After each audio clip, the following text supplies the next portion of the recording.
Kita tunjukkan bahwa kita ini adalah benar-benar orang yang ingin merdeka. Dan untuk kita, saudara-saudara, lebih baik kita hancur lebur daripada tidak merdeka. Sebelum kita tetap merdeka atau mati. Dan kita yakin, saudara-saudara, pada akhirnya pastilah kemenangan akan jatuh ke tangan kita.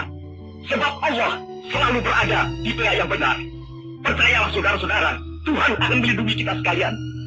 Allahu Akbar, Allahu Akbar, Allahu Akbar. Merdeka!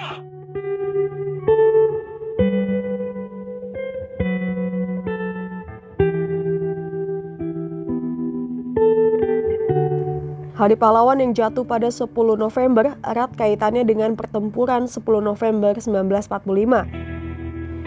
Di momen agresi kedua Belanda itu, sosok Sutomo atau Bung Tomo yang menjadi sentralnya. Ayal, pada Hari Pahlawan 10 November 2008, Bung Tomo ditetapkan menjadi pahlawan nasional. Pada peristiwa 10 November 1945, Bung Tomo berhasil membakar amarah warga Indonesia untuk menyerang Belanda. Dikutip dari Gramedia.com, pertempuran 10 November 1945 adalah ikon revolusi kemerdekaan Indonesia, sedangkan Bung Tomo adalah ikon dari pertempuran 10 November. Allahu Akbar merdeka adalah kata-kata penutup pidato Bung Tomo yang masih sering dikenang orang hingga saat ini. Nama Bung Tomo mulai tersohor saat para pemuda Indonesia yang bekerja di radio Jepang yang berada di Surabaya mengambil alih fasilitas radio tidak lama setelah kemerdekaan diproklamasikan. Salah satu kelompok yang berpartisipasi adalah Pimpinan Pemberontakan Rakyat Indonesia atau PPRI yang dipimpin oleh Bung Tomo. Bung Tomo berhasil mempersuasi massa lantaran dia paham cara mengajak masyarakat Surabaya berpartisipasi dalam pertempuran. Sikap egiliternya atau kepemimpinan tanpa hierarki, retorika khas Surabaya, dan seruan takbirnya mampu menangkap aspirasi dan semangat massa, khususnya pemuda kelompok Islam dan kalangan bawah.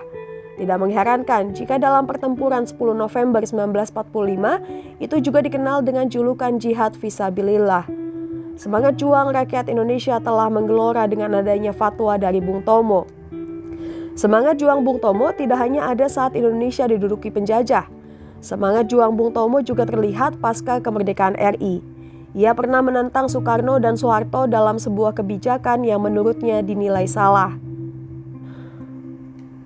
Saat itu, Bung Tomo mengkritik kebijakan Soekarno yang mengkritik pembubaran konstituante pada dekade Presiden 1959. Sutomo memprotes kebijakan Soekarno tersebut termasuk membawanya ke pengadilan meski akhirnya kalah. Akibatnya perlahan ia menarik diri dari dunia politik dan pemerintahan. Pada awal Orde Baru, Sutomo kembali muncul sebagai tokoh yang mulanya mendukung Soeharto.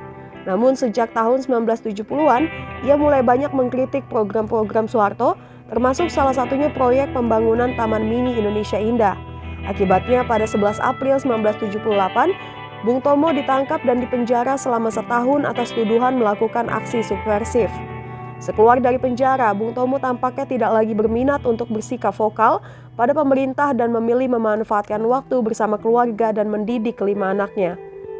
Pada 7 Oktober 1981, Bung Tomo meninggal dunia di Padang Arafah saat sedang menunaikan ibadah haji. Sesuai wasiatnya, Bung Tomo tidak dimakamkan di Taman Makam Pahlawan, melainkan di tempat pemakaman umum Ngagel, Surabaya.